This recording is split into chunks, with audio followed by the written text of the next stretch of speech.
Hi friends, welcome back to our channel. ఇవాల్టి వీడియోలో వంకాయ ఉల్లికారం ఎలా ప్రిపేర్ చేసుకోవాలనేది చూపిస్తున్నాను. వేడి వేడి అన్నంలోకి ఈ వంకాయ ఉల్లికారం వేసుకొని తింటుంటే చాలా అంటే చాలా కమ్మటి రుచితోటి చాలా అద్భుతంగా ఉంటుంది. ఇది ఎలా ప్రిపేర్ చేసుకోవాలనేది చూపిస్తున్నాను. మనము ఇలా గనుక వంకాయ ఉల్లికారం ట్రై చేయండి, చాలా రుచిగా ఉంటుంది. మనకి సప్పబడుకోకుండా చాలా టేస్టీగా కూడా ఉంటుంది.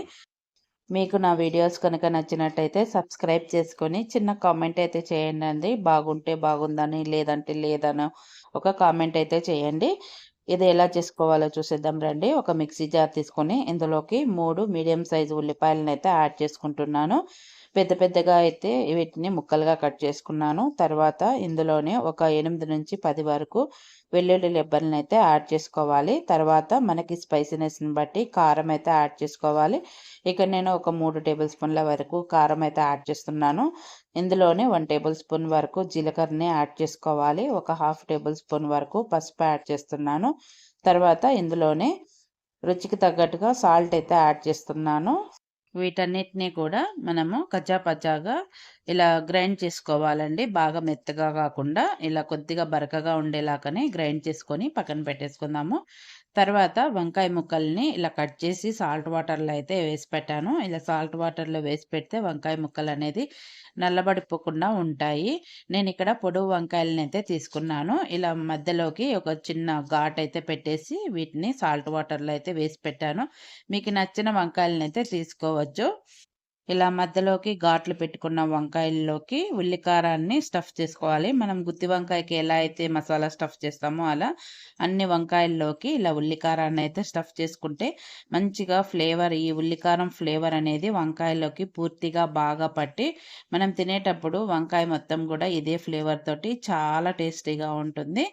ఇలా వంకాయలన్నిటిలోకి ఉల్లికారాన్ని స్టఫ్ చేసేసుకొని పక్కన పెట్టేసుకుందాము.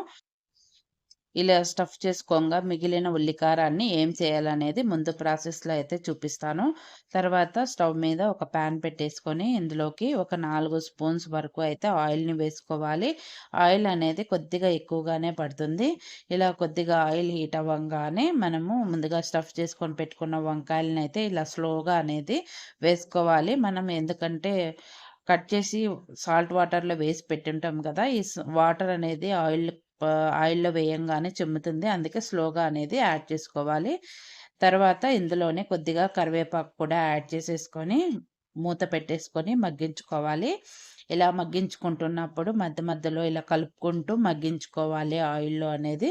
మంచి టేస్టీగా ఉంటాయండి ఇలా చేయడం వల్ల. ఇలా కొద్దిగా మగ్గిన తర్వాత ఇందులోకి మిగిలిన ఉల్లికారాన్నయితే ఇందులోకి యాడ్ చేసుకుందాము.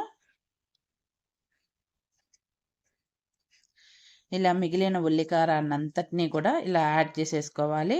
ఇలా ఉల్లికారం యాడ్ చేసుకున్న తర్వాత వీటన్నిటిని కూడా ఒకసారి కలిపేసుకొని మూత పెట్టేసుకొని ఈ ఉల్లికారంలో ఉండే పచ్చి వాసన అంతా పోయేంత వరకు బాగా మీడియం ఫ్లేమ్‌లోనే బాగా మగ్గించుకుంటేనే మనకి కర్రీ అనేది చాలా టేస్టీగా ఉంటుంది. ఒకసారి తప్పకుండా ట్రై చేయండి. ఇలా ఉల్లికారం బాగా మగ్గి మనకి ఆయిల్ లైట్‌గా రిలీజ్ అయితుంటుంది గదా, అలా రిలీజ్ అయ్యేంత వరకు బాగా మీడియం ఫ్లేమ్‌లోనే మగ్గించుకుంటే కర్రీ అనేది రెడీ అయిపోతుంది. చాలా టేస్టీగా ఉంటుంది. వేడి వేడి అన్నంలోకి ట్రై చేయండి తప్పకుండా. ఈ వీడియో గనక మీకు నచ్చినట్టయితే లైక్ చేయండి, షేర్ చేయండి. అండ్ నా ఛానల్‌ని కొత్తగా చూసే వాళ్ళైతే సబ్స్క్రైబ్ చేసుకోండి. అంతేనండి, మనకి వంకాయ ఉల్లికారం అనేది రెడీ అయిపోయింది. వేడి వేడి అన్నంతో సర్వ్ చేసేసుకొని తినేయడమే.